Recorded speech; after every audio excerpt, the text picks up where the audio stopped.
he had a decent amount of income coming in, as you saw before, but we wanted to get him to be comfortable and show him the roadmap on a monthly basis, giving him $7,500. And upon doing that, if he were just to leave things the way they were, he might not necessarily run out of money, but he could. But he had a 43% chance of reaching his retirement goals. Also, 430 times out of 1,000. So what we showed him was taking a portion, about 450,000. Something that was important to him was doing Roth conversions. So we had talked about a way in which he can do conversions within an annuity. And that initially was very interesting to him. And I showed him putting 450,000 and doing conversions each year. But because you're not able to do a withdrawal in most annuities in the first year, we left out that first conversion, which was that to make that 500,000. And what I ended up showing him was by putting it in this annuity, he would get a bonus up front of about 13%. Go to the next page. That would bring him up to $500,000. And based on just that volatility buffer, or that simple move of moving it into something that gives him upside potential, but protection and a little bonus, he was very happy with the results of the score. It allows him to continue on his income and grow his asset. And that to him was great. He felt really good. We had set up a follow-up because he was getting ready to travel to Vietnam to see his wife. He wasn't sure of the situation. He said, let's put something down on the calendar and hopefully I'll be able to accommodate it. And like we all know, he disappeared on me. And a few months went by and all the excitement I had was gone. Well, let me interject something real quick. Just from this standpoint, everybody, we are human beings in general. We are what I call meaning making machines, right? What do I mean by that? We tell ourselves stories. And I want to illustrate this point because it so often happens where somebody, for lack of a better term, ghosts you. Everything was great, and then all of a sudden, somehow they disappeared. And then what do we start doing? We start telling ourselves all the stories of why they aren't interested anymore. They probably spoke to somebody. They changed their mind. They wanted to work with somebody local. All this nonsense and garbage that we fill our heads with, when in reality, people are generally busy, and they're not thinking, which is why we all have a very, very good reason to get compensated the way we get compensated, because part of the compensation that we get is by encouraging people to take action. So Evan, which I'm strongly credit him with doing, is he didn't let go and he didn't tell himself those stories until you hear, I don't want to work with you. I changed my, you can't give up on this thing. So Evan, tell him, what happened when you called the guy back. Well, I finally, after a couple months came by and I hadn't heard from him, one day I'm doing my systematic follow-ups on Mondays where I just reach out to all the leads that I've ever gotten. And a lot of times just goes to voicemail, nothing comes of it. He answered the phone and it was like nothing happened. In fact, he was apologizing for, quote unquote, not being available to me when we had scheduled. But what that led to was a further conversation about his wife and, him visiting and her being 43 years old. At one point, I just started to share with him, if you're considering doing a Roth, I'm totally in agreement. I like the Roth idea, but what about if, and I'm not sure you can qualify for this, but if you can qualify for insurance, we can accomplish the same thing as the Roth, but we can also protect your wife, who's certainly much younger than you. And he said he liked the idea of it. And I set up a meeting where I could present to him these options. So I'm going to share my screen. Eric, if you could turn off your screen. All right, so I'm going to share my screen now just to kind of take you guys through the conversation, and don't mind that I have these switched. The life insurance is on the right and the annuities on the left. And I don't want to mess with it because it took me long enough to figure out how to do this, to get it to work like this. But this is the page. So what we talked about is, actually, it might work out perfectly. The annuity is here on the left.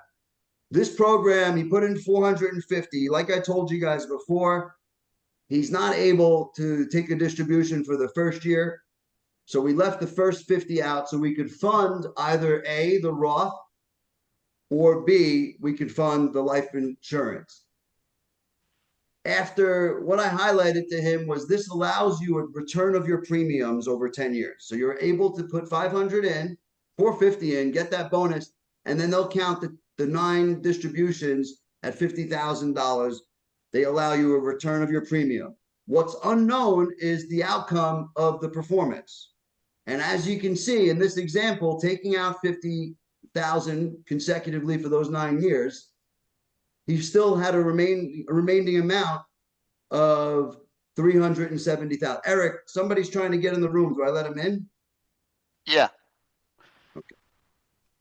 As you can see, on the 10th year, he's moved everything from the IRA into the Roth. And what I said to him was, hey, if we just moved it over and there was nothing left in the annuity, mission accomplished. We've converted everything. But how great is it that we still have 370 left over? So he liked the idea of this. It was something he was interested in. And then I showed him the example. Ev, talk. You can talk about the name of the product. A lot of people are probably interested in knowing, what product it is and all that. Okay. So I used an Allianz Accumulation Advantage Plus annuity. It's pretty much the same thing as the accumulation product they have, except it has a bonus of 13%. And I like this product specifically because one of the challenges I've had with annuities in the past was the ability to get in and out of the indexes or being able to switch the allocation at the right time. A lot of times, clients don't contact me or the notice comes and we don't get the opportunity to switch it. This allows you on a daily basis to go in and lock in whatever the gains are in that moment, which we all might be able to appreciate that if you've sold fixed annuities before. But moving on, oh shoot. Okay, Eric, There's I people guess I letting. can Yeah. leave it at that. Well, I apologize. I have the wrong It's insurance okay. It's okay. policy Just that I conceptually. submitted. Just conceptually. It's But conceptual. yeah, for conceptual, it'll be fine. At 10 years, he had 370 in the annuity, and look over to your right. We took that converted 50,000, which became about 40,000. We put that into the plan over the course of 10 years. Fast forward 10 years later, he's got 370 in cash, and he's got an accumulation value of 427. And What's the death benefit? Well, let me see if. Okay, yeah, there we go.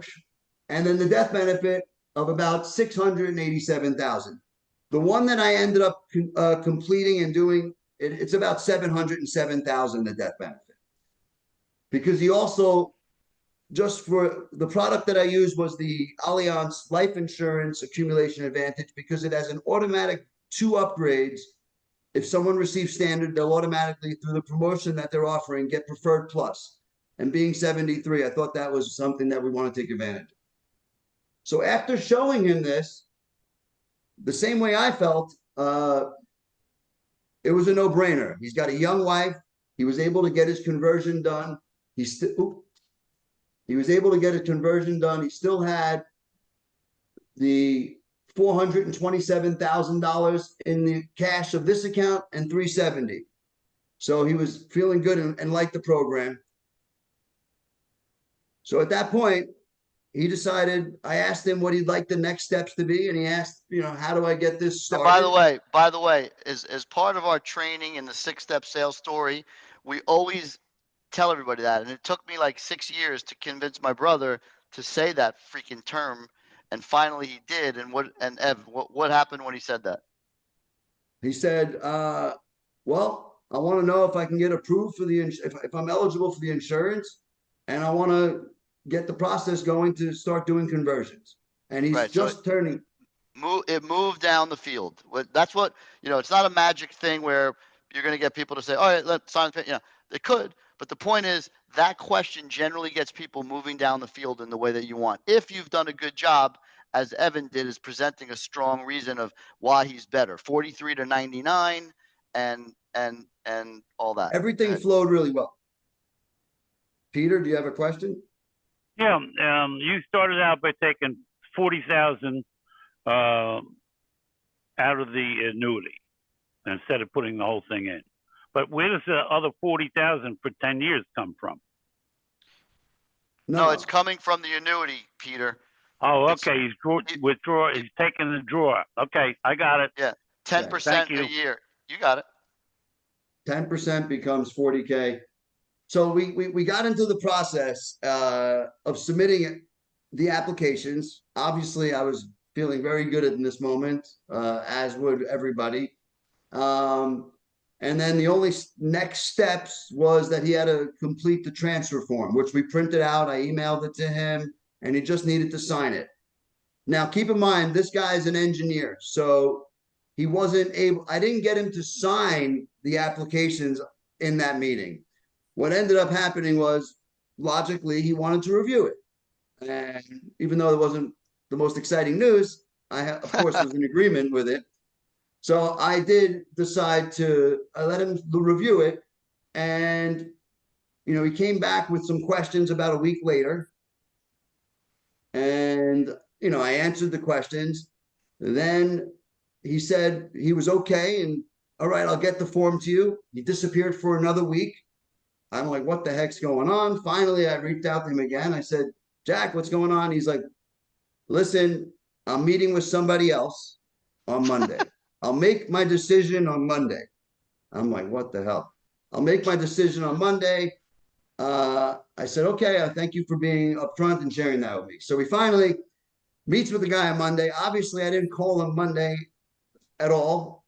In fact, I waited on Tuesday to call him, and luckily he called me. And he called me to share his concerns. And his concerns are that everyone is telling him that Allianz is a bad product and a bad annuity and bad performance. And I'm like totally shocked, because I know the companies have nothing to do with the performance. It falls a lot on what the allocation is, or what type of annuity was chosen for what type of purpose. And I knew we had chosen correctly, but I know that I have clients that have talked negatively about annuities, and it has no bearing on the company. It just simply has to do with they didn't get an interest credit, company sucks. Stock market goes down, we're bad advisors. So I talked to him about the differences of these programs, got into a really deep conversation that wasn't good enough. So I had to come up with some information, and I had to set up a follow-up meeting where we can go through and explain the positives and negatives of these two annuities. So I put together oh my God. One of these, Evan, while you're looking at that, so, Evan and I spoke throughout the situation and stuff, and, he was very interesting, because one of the things that I was pretty adamant about was, he started bringing up Athene, and then what I didn't want Evan or anybody to do is be like, I can do Athene. That's not and I'm not saying Evan was going in that direction, but it was like, there was that nervousness of, well, should I just, tell him that I can do that? No, the answer is no. Athene wasn't the right call in this situation. So I said, Evan, you got to make sure you stick with your guns. And you got to say that I stand by my recommendation. This isn't the only program that I can do, but I selected it because I really believe in it, and I'm going to share with you why I believe in it. So go ahead, Evan. Yes, and I'm going to share my screen now, because I happen to have. I'm not good at this tech stuff, but I think I got it. All right, so onto my right screen over here, what I'm showing you here is what I wanted to show him, which was he told me that the Athene agility, that's the one. And the guy was boasting that you can get a 45% bonus, not a 13% bonus. And listen, I wanted a 45% bonus too, if it was available. So I did some research. I spoke to some of the unbiased wholesalers that I deal with, who they don't care what product I sell. They just want me to put it through them. And what I learned was the same thing that I felt. And that was Athene is good, but the program that we're talking about is not run in step with what your goals are. So he was really hung up on the benefit base. So I'm going to share with you this benefit base. He liked the idea that in day one, his account had $682,000. You guys all see that, right? And here in day one, he only had 508. So obviously I had to break down and explain to him that the benefit base is not real money. That is not money that's tangible. You can't take it with you. It can be delivered to you in the form of an income down the road or through a death benefit. So fast forward, the first thing I pointed out was we can go with either one, but let me show you what happens if you choose this one. You're going to only have 45 available to convert over 9 years. And on the 10th year, you'll have 270,000 in this account potentially. Whereas here you'll get an extra 50,000 over those 10 years to convert, and you'll have an additional $100,000 on the 10th year mark. And then we dug a little deeper, and I said, and just look at age 93. At age 93, your benefit base is worth $1 million. And that's you can take that out over 5 years if you died, or you have cash of 556. And simply put, I said, in this example, you'll have that same amount of money, and it's all available to you as in cash. Okay. Evan, Evan, sorry to interrupt, but what performance were you using in the Athene? I know what you were using in the S&P futures in the Allianz product, but okay, what were the projections? In the Allianz, we had the choice of a 5-year S&P futures allocation that allows me, and whether it was this one or any other one, they're both tied to the S&P. But what makes the uniqueness, it was an S&P in the Athene. I don't know exactly. I can show you guys if you want to see. So he put it in. This was 25% in S&P, a bunch of different S&P related ones. But the person who drew this he drew it the best that he can get. He knows the way to get the highest return. And I did a blend of the 5-year and the 2-year. What I boasted and shared with him was the most important part was simply that you're able to go in on a daily basis and lock in the values. And I'm going to stop my share right here to show you guys one other thing. So what I did was I showed him the S&P and just asked him if he thinks that the S&P in 5 years from now is going to be higher or lower. I got that from my brother because it's a really realistic argument. And obviously I thought about it, in 5 years from now, we know it's going to be higher than what it was unless there's some catastrophic event. But certainly here's 5 years ago. If it was a 1-year point to point, what I highlighted to him was if you were in any company, annuity company, and in 1 year point to point, a year later, it was here, you don't get a credit. And what Allianz and any company that has an index lock gives you the ability to do is not take the credit when it's below the starting point. So lo and behold, if we were to wait 1 more year past that, we're here now, we would get a credit because it's higher. And he has the option. And the only difference between waiting to lock in your gain is that you'll get a larger percentage of participation. So, and just to put it quickly, 70% in year 1 of the S&P, 75 in year 2, 85 in year 3, 90 in year 4, And if you ride it out for 5 years, you'll get 100% of that credit in that given year. Flexibility, options is what he decided was going to be the needle to move the needle for him. And lo and behold, thank the Lord, we finished the meeting yesterday. After showing him this and giving him the explanation, he said, all right, I'm going to do it. I got to print out the form. He didn't get it done. Thankfully, he got it done by the morning. And this morning, we got the finalized transfer form, and he set his medical for Thursday at 8 p.m. Yep. So very happy. Thank you so much, Evan. That was great. Anybody have any questions or input? I mean, while I have Evan, or not Evan, but what I want to say to everybody is that, like, there's a lot of lessons in this case. So lesson number one is patience. And what I mean by that, patience, is that this lead came in July 1st of 2023. Okay? That's number one lesson, is it takes time. Number two lesson, September of 28th of 2023, Evan met with this client for the first time. The guy disappeared. Lesson number two is don't give up. That's going to happen. People are going to like get busy and go away, and you have to have a disciplined follow through and follow up approach. And Evan didn't listen to himself and talk himself out of it and let him, get off the hook, And I there was lots of times where I was in the gutter, man, with my thoughts. I mean, last night I didn't even tell Eric this, but he sent me a message that I was sharing, and I'm like, dude, don't jinx me. Like, I didn't get the form yet. Let me get the form. And then another story I told myself, which everyone's going to appreciate. He said he wanted to meet in June. He's going to be in Florida. So I said, oh, great. I'll hand deliver the policy. By the way, you still have a free look, even if you wanted to at that point. So I sent him an invitation to the meeting. And at midnight, as I'm resting and falling asleep, I get a message that declines the meeting. So I'm like, what the hell's going on?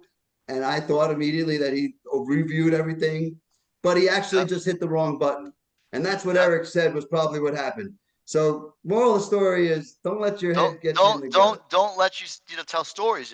We all, our minds, this is above the collar business. You got to stay, the purpose of follow through is you got to assume I don't know anything. I learned this in a course once. You don't assume anything. All Evan knew was that the guy didn't call him back.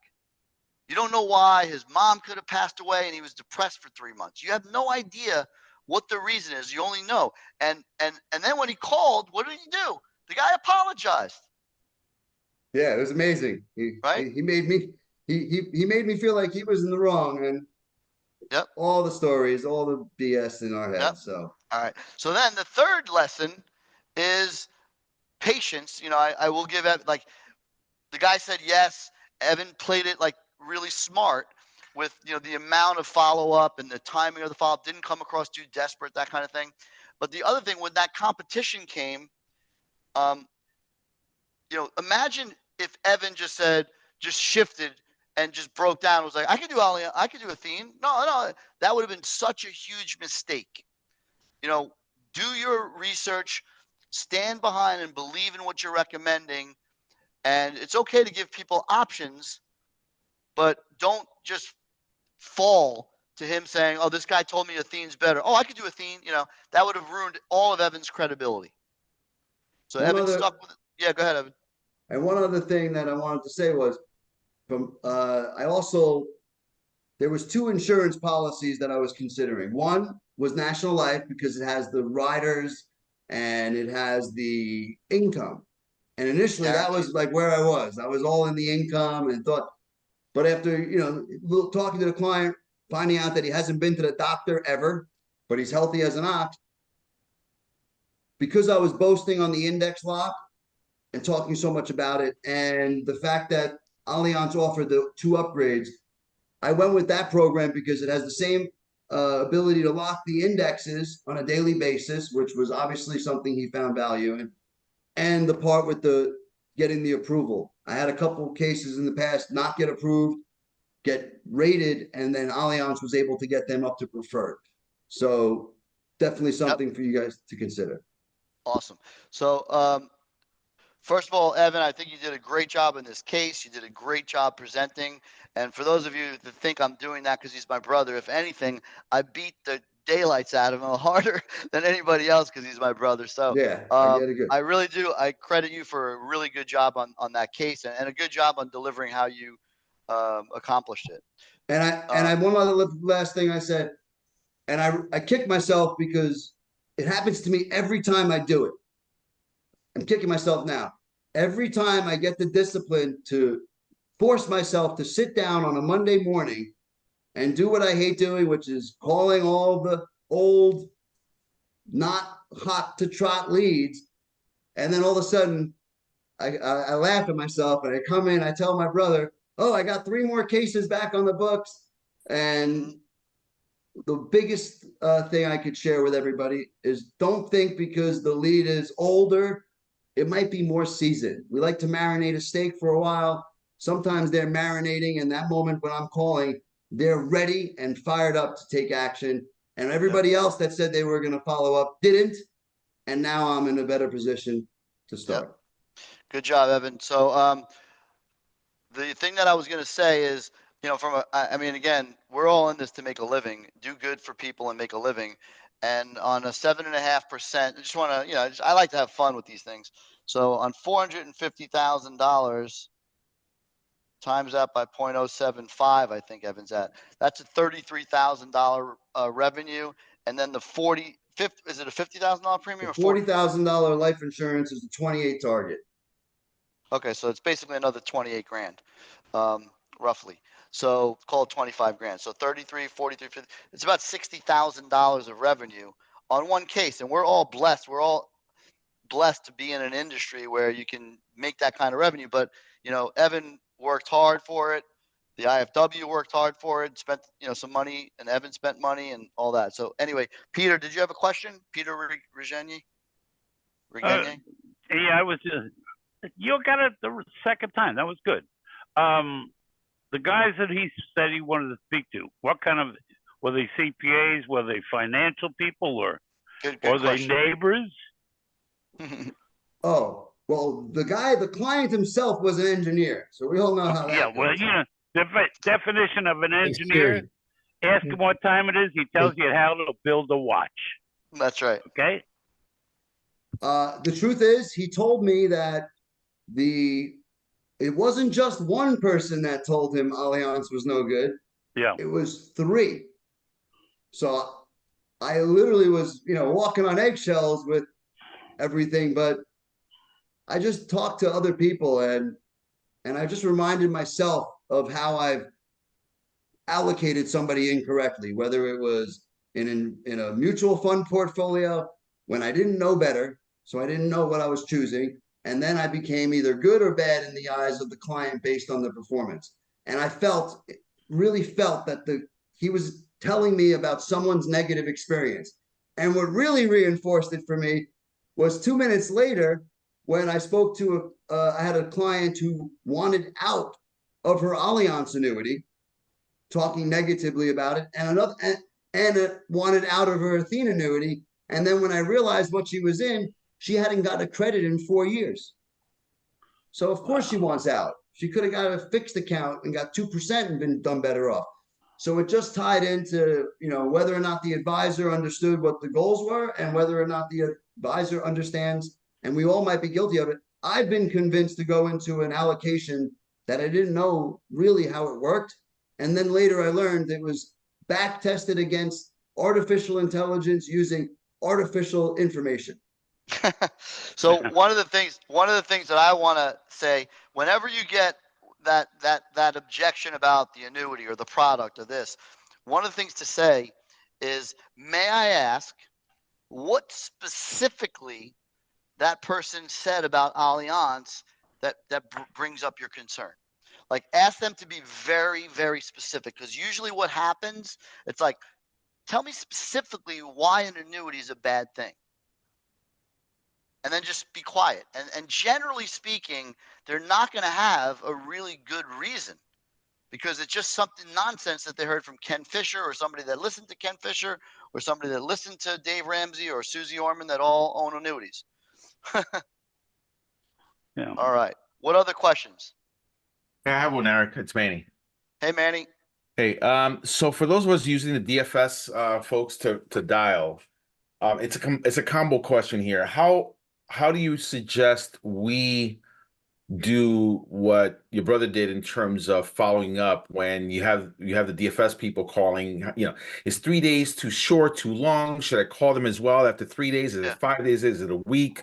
So I'm trying to determine, when between the emails you're sending out, their follow-up phone calls, my potential text, my phone calls from a different number, how much is too much? And if you can guide us on that, it'd be great. Yeah. Well, two things. Remember this, Manny, is that the DFS or the IFW call centers, they're only calling to get the first appointment. So what Evan was doing in terms of follow-up was somebody that actually like disappeared after he presented. So DFS or IFW won't be calling those people. We'll be dripping emails. They'll get invited to webinars and things like that. But that's a very big difference. Does that make How sense? about for people who they set up a first appointment for, but then didn't show, and I then put it back to needs to be rescheduled? Aren't they calling those people too? They are calling those people, but this particular follow-up that Evan was doing, like Evan, we don't generally follow up on those. Like let DFS or the call center deal with that. I'm only following up on fact finders that I have and people Right. that I either had my retirement roadmap review or the score review, and they either didn't show or they showed for that, but they're waffled around. So I'm just going through I'm calling people from a year ago, 2 years ago. Right. Yeah. So I get that. So then my situation is that these are all people that are being dialed by DFS. They're either leaving voicemails or not getting contacted, not getting in contact with them at all, or on the few occasions where they have been first meeting scheduled, I call during that time, they don't show up, so I put them back to first meeting needs to be rescheduled. I should be laying complete hands off because I have not had a first meeting with them to follow up with Correct. them in that case, Now, right? I mean, it all. What I would say, the answer is, Manny, is there's nothing wrong or quote unquote laughing when I say this illegal about you calling these people whenever you want. But I would just say to you, if you have time, it can't hurt. Give them a call from a different number and get the first meeting. Even if they rescheduled something. But in the example that Evan was giving, it was different. So I'm not suggesting to you don't ever call, but I'm just saying is that the call center is calling, DFS is calling. We're all doing that, and there's nothing wrong with a little extra call. But I don't want you to feel like you're doing a bad thing if you're letting DFS and IFW do their job and just waiting. We want you to get so busy that you're following up. Evan's been in the program for 4.5 years since we started, so he's got a lot of people that he can follow up on and things like that are alive. Right. He's presented fact finders. So in the Got very it. beginning, early on, I don't see any reason why it's a bad idea to once in a blue moon give call that kind of thing. Okay. And I also want Evan's background. I have the white one, but not the dark blue one with the IFW. I like that too, Evan. Yeah. You got to share that with me. I want Reese to give that to everybody. That's I can get that out. I have it with or without the CFF logo. no without the CFF, obviously. Most people aren't. Jack Maggie is not DFS. He's IFW. One of the things that I wanted to say, I don't know, some of you may or may not be in the leads program. I'm going to put my link up in case you want to learn more about it. Some of you might just be in the program where it's sorry, I'm getting my link. Some of you may be in where you're just licensing the software, but I am going to put my link in the chat box if anybody wants to talk to me. One of the things that we did, and also if you're in one of the leads programs, Ev, you got to let me be the host. How do I do that? I was trying for the last 20 minutes. I do it. All right, so my link is up there if anybody's interested in that. Also, we created some new financing programs, so we can tell you about that as well, where you can get more leads in the call center and the concierges, so you can get more bang for the buck for even less that you're investing right now. So Just wanted to mention that to everybody. So my link is up there. Does anybody have any other questions at all? Hopefully you got a few nice bullet points from what Evan shared about. Check out that Allianz product. It's a great volatility buffer, and we learned a lot. What was the name of that Allianz product I was asking? The Allianz, Evan, Accumulation advantage plus. plus. Okay. And what makes it so great, Kai, is that it doesn't have any fees. It has this really big bonus, and it's got great S&P participation rates, like true S&P futures, not like volatility controlled S&P or anything like that. Eric, is that a DFS carrier or? Yes, it is. Got it. And Evan and Eric, I'm Dennis with New Jersey. Hi, Dennis. The Plus program, so you might want to check, is not in New Jersey yet. Unfortunately, I tried that already. I see. But my question is, because they also have an ABC, and it will get to New Jersey, but when you were talking before, Evan, about the downside when the market in March 23 went to its lowest, if that was the anniversary for the annuity, you can extend the anniversary. I didn't know you could do. I thought you had to do the lock somewhere during that 12 months, and once it's locked, and you have your anniversary. It would start again, and I don't know. I'm asking. No. So if it was a 2-year, if it was a 1-year strategy, you have to do it within that year. So you'd have to take that. If that was it, you would have to take that March. Yeah. If you were to hold out for 5 years in hopes to be greedy and get the best, and 2020 happened or COVID, you're screwed. Now you're locked in at a 0 for 5 years. Well, let me just be clear. Remember, everybody, the 5-year point to point is just, it takes a picture on the day that you start your contract, and it takes another picture 5 years from now if you don't touch it. So the whole point is the 5 years, it has to be below that 5 years. Below the first year. So how often does the S&P fail over 5 years? Less than it was the original year. But also, once you've locked in, it's locked, and you say you locked it in that first year because the market took off for some crazy reason, and you locked it in, you're done for the remaining 4 years, right? Well, no. Now, so you lock it in. Let's just say you locked it in. You got 7% because it was 9 and it was only 70%. Now you have to reallocate, and you can either choose a 5-year strategy, a 2-year, a completely different strategy, 4 different strategies. It's just a new starting point. Really? Well, that is that's really good. I didn't know that. There's a brochure on it. It's fantastic. It's certainly something that for me is a game changer, because one of my biggest challenges is having egg on my face when I chose the wrong allocation. Yeah. Again, we all know the volatility controlled indexes didn't do very well, but in fairness to them, bonds went up. Bonds went down because interest rates went up. So but it's disappointing when you have to make that. The last thing I saw was just on the illustration you showed originally, the 50,000 coming out and 40,000 going in. Because I've done that a couple of times. If it was an IRA, typically that 10,000 shortage was paying taxes. That was the idea. Oh, okay, yeah, and then you had the remainder of the 40,000 going in, and taxes were covered for the year. Yep. Yeah. And I left it open because I didn't want him to hold off on this plan based on the insurance outcome. Right. I wanted him to know, with the insurance or not, this is for you to do your conversions in a safe way. Because he was kind of waffling, let's see what goes on with that. And I'm like, no, that's the last thing we want to do, because you're probably not going to even get approved for this. Hopefully you do, but most people want it, and we got to get you approved. So let's just go with the plan as we've discussed it, and that's where we're at. And I suppose they could have put it in Roth instead. Would that have been a problem? Yeah, no. I could literally just take the first conversion, put it into a Roth IRA, in a money market, in another annuity, whatever it is. But having a wife that's 43, it's pretty.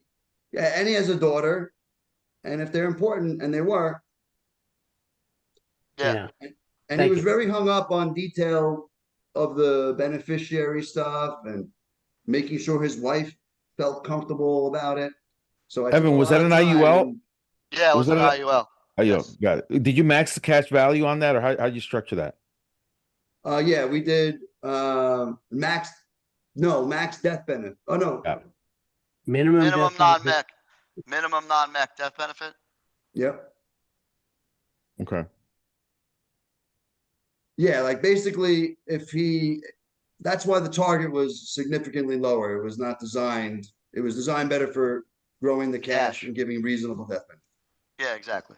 And of course, once he gets approved, there might be a conversation that he can have with me about if he wants more death benefit, but let's see what happens with his results.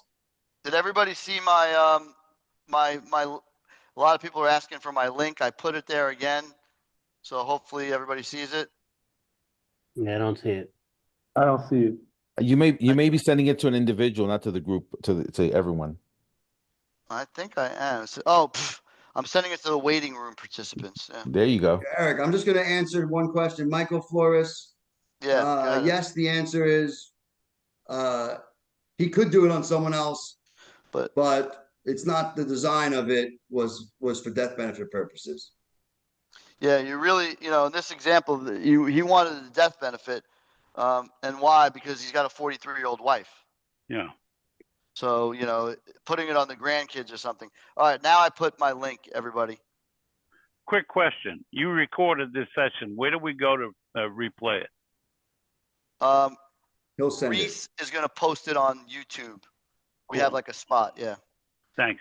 I started a little late, unfortunately. I forgot, but It's okay. not too late. Yeah. Oh. All right. Eric, So sorry, everybody. last question from Dennis. Yeah, go ahead, Dennis. Yeah, go ahead. Is the on the website, there's videos of you making presentation or someone else making Yes. presentation, and Tom Hagner doing it. I think it is some types of videos. There's some stuff from Tom Hagner. We're going to be getting more and more stuff too, but Yeah, where is that on the website? it's on the portal for where you log into your software. Oh, okay. Where Hey, you Eric, log- while there's a pause, is there a link that I can send to a potential agent who's interested in talking with you? Yes, we have a referral link, and you get, so everybody knows, you get 10 if he signs up, you get 10 free leads, Tony. I don't have it. There's somebody that I need to send it to. I could, All right, if I do have it, I can't find it. Yeah, I'll get it. I'll get it to you. Awesome. Thank you. Thank you.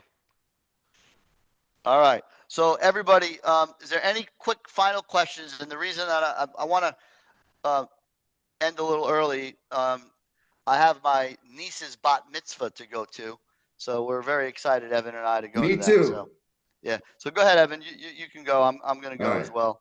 But thanks everybody. If there's, you can always email me if you have any follow-up questions, or Evan. But hopefully this was helpful. It was a really exciting situation for Evan, and he definitely earned it. So he did a good job, and we want more and more of those stories. Enjoy the bat mitzvah. Thank you so much. And Eric, I sent you the background. Reese will be able to mock it up for whoever wants it. All right. Awesome. All right. Thanks, everybody. Hope you have a great evening, and thanks for your participation. Thank you, Evan. Thank you, Eric. All right. Thank you.